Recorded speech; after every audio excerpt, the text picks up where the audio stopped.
Turkish President Recep Tayyip Erdogan says a serious operation is underway in Idlib. 500 Turkish soldiers are heading to Idlib with tanks and armoured cars to act as peacekeepers and observers. This intervention is the result of the latest Astana agreement by Turkey, Iran and Russia. The deal was reached in September. This is the second time Turkey has entered Syria. The first was in 2016 during Operation Euphrates Shield.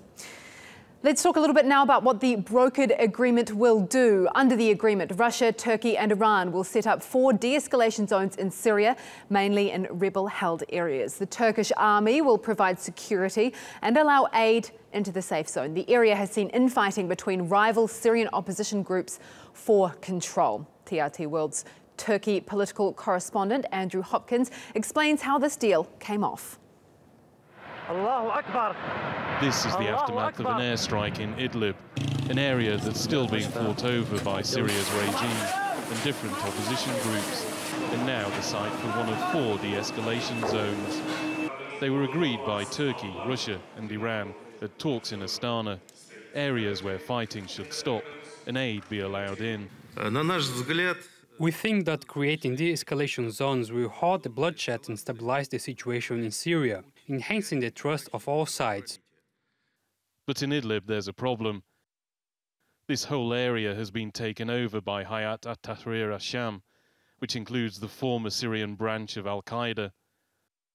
What's more, it's right next to the border with Turkey, close to an area where aid is delivered to people inside Syria, many who were evacuated from Aleppo last year.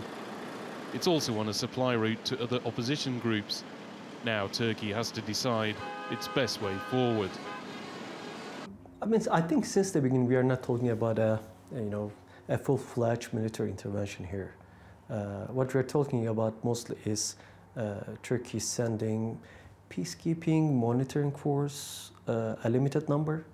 But even this discussion of sending monitors into Syria means that there has to be an agreement with the local, armed factions and the local people.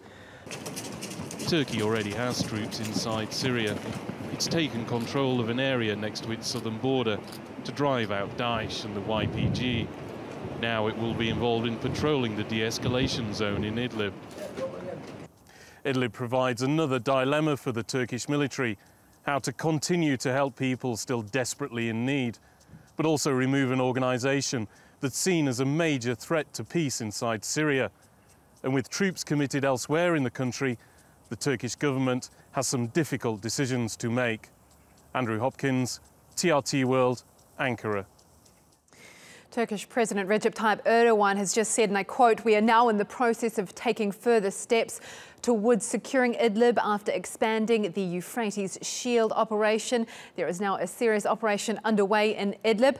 And Sarah Firth is in Antakya near the Turkey-Syria border. She joins us now live. Sarah, obviously very much a developing situation. What more can you tell us?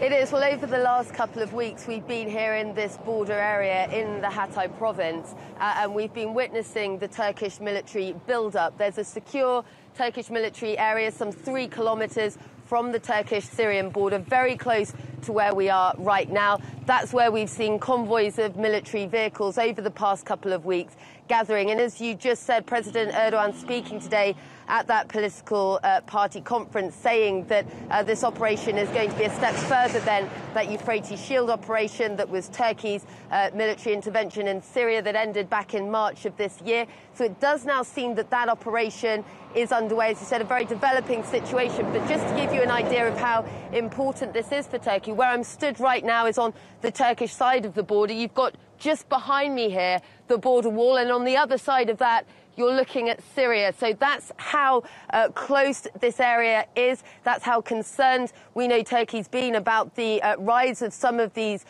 groups that have taken hold in these border areas, and Idlib in particular, now largely under the control of an Al-Qaeda group, linked group called Hayat at-Tahrir al-Sham. So it's going to be no easy fight getting control of that Idlib area as part of these de-escalation zone plans that have been drawn up between Ankara, Tehran and Moscow. ago. But Turkey has made very clear that it's not willing to allow these border areas to have those types of groups operating in them. And it does seem, as we said, that there is this operation that is getting underway.